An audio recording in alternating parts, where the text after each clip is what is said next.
Hi everyone, this is Neel Raithatha, consultant audiologist and director of WAXscope. Thank you for joining me in my latest video where I utilised both the endoscope, so the iCLEARscope and the WAXscope. And I did that for different reasons in both ears. So this is the patient's right ear where I initially examined the ear using the WAXscope.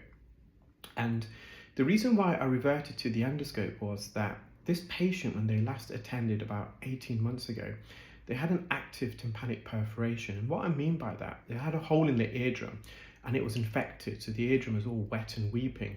So we cleared that out and I referred them to a local ENT colleague of mine just to have that examined. And I hadn't seen the patient since until earlier on this week. And when they arrived, they said they've got some good news. And so I asked them what that was. And they said that they recently visited their local NHS audiology department who advised them that their perforation had healed. So when I first looked with the WAXscope, what I was seeing in front of me didn't look like an eardrum. So I kind of almost second guessed myself and I decided to instead use the endoscope just for a second view, a different view, just to make sure I wasn't incorrect in what I was thinking that I was seeing. And lo and behold, this patient has developed what we call medial canal fibrosis. It's also known as a false fundus, and it's where your ear develops a second eardrum, so a pseudo eardrum if you like. And it's not up against the original eardrum. It's there's always a gap typically in between the pseudo eardrum and their actual eardrum. And essentially what a medial canal fibrosis is a second eardrum formed out of thick fibrotic tissue. And it typically occurs in patients who suffer from chronic otitis externa, so repeated and persistent infections of the ear canal. Also, it can occur in patients who suffer from chronic otitis media with a perforation as well. So we call that chronic suppurative otitis media. So in that instance, the infection is originating from the middle ear and it's weeping through the eardrum into the ear canal. It can also occur as a result of iatrogenic trauma, and that's where you cause trauma yourself or a clinician can cause trauma by performing treatment, and also sometimes secondary to ear surgery. And there's two stages to a medial canal fibrosis, and I'll come back to that. So we've peeled all that dead skin from their right ear, and I'm just moving on to their left ear. And initially, because I had the endoscope set up, I decided to use the endoscope. But as you can see, the entrance of this ear canal is extremely narrow. In fact, the canal is collapsed at the entrance. So to gain access into this ear can be quite tricky. Now, I could have managed with the endoscope. I would have used the endoscope to stretch open the ear, but I decided to use the WAXscope because the reason why I developed the WAXscope is for this very reason, where someone's got a very narrow, bendy, twisty ear canal. So when we train specialists using the endoscope, what they really struggle with at times is when someone's got, as I said, narrow, bendy ear canal and they can't gain access into the ear, and they find it difficult to use the endoscope to open up the ear canal and simultaneously visualize the earwax and then also introduce the instrument. So I decided to use the WAXscope. Now I'll come back to their left ear procedure in a moment. So I'll just explain a bit more about the medial canal fibrosis this patient's got in their right ear. So there's typically two stages. The first stage we call the wet stage, the early stage, and that's where that fibrotic tissue hasn't fully formed. It's normally on the periphery of the ear canal, and there's a lot of discharge there at the time. And if you catch it early, it can be treated using steroids and also antibiotics. And I know a local ENT who would actually use a fine end suction probe to peel away some of that fibrotic tissue. But if it's left untreated, it can then fully form. And then we enter the dry stage. And that's when that fibrotic tissue becomes very thick and fully occludes the ear canal. And at that stage, the only way to remove it is surgically. Now, quite often patients with a false fundus, they just continue with it. It does affect their hearing, but a hearing aid sometimes can help. And in this case, the patient's already got a hearing aid, and they're quite elderly too, so it wouldn't really make sense for this patient to undergo any surgery. And if you cast your mind back, one of the possible causes of a medial canal fibrosis is post-surgical healing. So you could potentially remove that second pseudo eardrum, but it may well come back. So I've asked this patient to go back to the audiology department to have another hearing test, because I haven't had one for a while, and I'm very sure that this pseudo eardrum is going to actually affect their hearing. It's going to cause what we call a conductive hearing loss, because the sound now also has to travel through this pseudo eardrum before it reaches their actual eardrum. And we don't actually know whether their actual eardrum is healed or not. Obviously, we don't have any visual of it. And this patient did report recently that the hearing aid began to feedback, it began to whistle. So when you've got this second eardrum, amplified sound produced by the eardrum, the hearing aid, sorry, will hit the second eardrum and reflect back out of the ear and create a feedback loop, and that can cause your hearing aid to whistle. And unfortunately, it was whistling even after I removed that dead skin. So back to the left ear. Now here, it's quite a complex procedure actually. What they have got is a rock solid plug of dead skin that resembled stone. In fact, once I removed it, and I have got a still image at the end of the video, I dropped it on our medical trolley and it did ping. So it just goes to show how hard it was. And here I'm using the WAXscope to open up the ear canal. And every time I exit the ear canal collapses, so I have to keep stretching it open. But every time I stretch it open, I was able to stretch it open more and more. So the cartilage was almost becoming more flexible the more times I was stretching it and opening it. So we're using the right-hand side of the specular to try and stretch open their first bend of the ear canal as much as possible. So the first bend is on the right-hand side, that flesh. And I'm really going to throw the kitchen sink at this. I used everything at my disposal. So I'm using forceps here. I used microsuction. I applied some medical grade olive oil spray. I'm also going to use the curette, the ear pick, and the ear hook. And it was really difficult to remove. So not only was this plug rock solid, but it was significantly larger than the ear canal, which meant extracting it was quite difficult. In addition, it was adhered to the ear canal itself, so the ear canal didn't want to release it.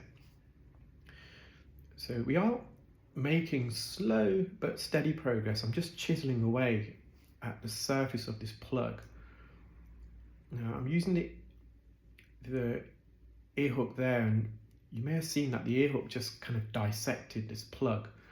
And you've got to be careful, because when you're initially using the ear pick or the ear hook and you're penetrating and you're pulling away, you are putting a bit of force, and then if it were to dissect through the plug, you run the risk of the instrument roaming free in the ear because you've lost control of it. So it has to be a controlled extraction. You've got to be wary that the ear hook and the ear pick may just come loose away from the plug, and you have to then maintain control.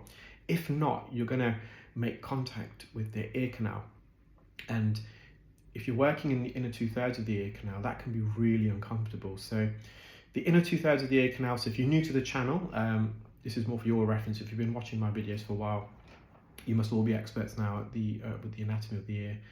So the outer third of the ear canal is made up of cartilage, and the inner 2/3 is made up of bone. And lining the bony part of the ear canal, you've got a wafer thin layer of skin. It's less than 0.1 millimeters in thickness.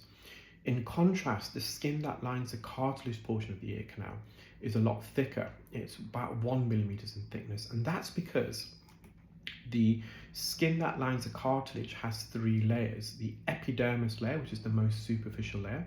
You then have the dermis layer, the middle layer, which contains hair follicles, hence why you should always see a few hairs protruding from the outer third of the ear canal. Collagen, elastic tissue, you have your blood supply there as well. And last but not least, you have the hypodermis, or the subcutaneous layer. So that's the inner, deepest layer of skin. And the hypodermis layer is typically made up of fatty adipose tissue. Now, the bony part is just the epidermis layer, the outermost superficial layer, which is, as I said, 0.1 millimeters in thickness. So essentially it's skin on bone.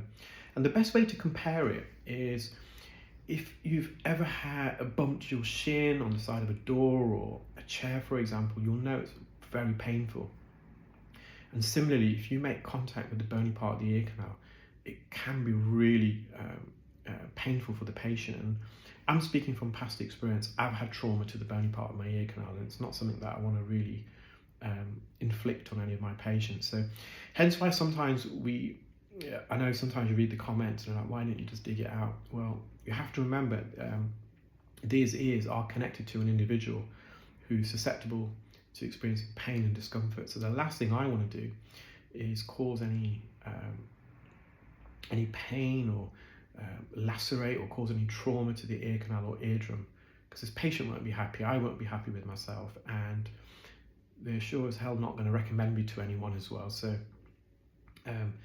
sometimes we're just going to be patient and work through slowly. It's almost like a game of chess. Sometimes you're trying to figure out your next move. So you almost, to remove a plug of wax, you almost sometimes have to set it up.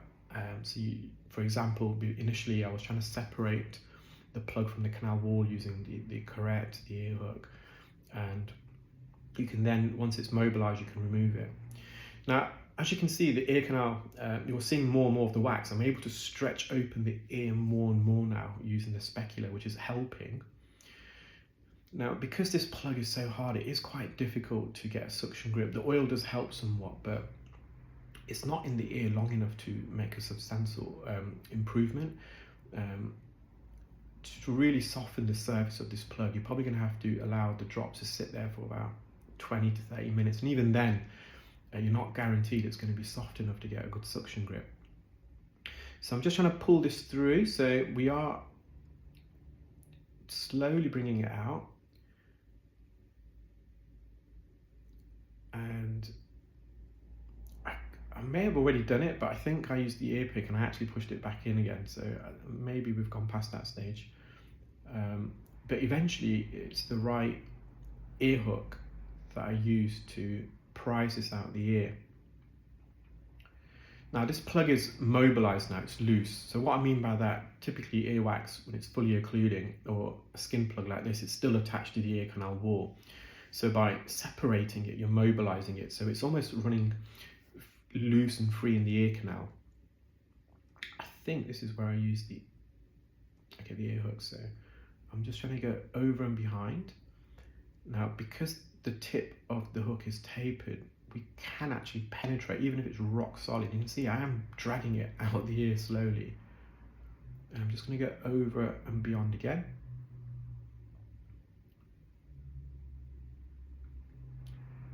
But on that occasion, the ear hook came loose. So fortunately, I was able to maintain control over it. And this lateral piece is very likely to be visible with the naked eye now. If I was looking at the patient's ear, I'd be able to, without using the WAXscope, I'll probably be able to see it. So again, I've got in and behind. I'm just leveraging this out. You can probably see some skin in the distance that's attached to the main plug. I think I've managed to retrieve it. So we're just going to take that away, and I'm going to stretch open the ear.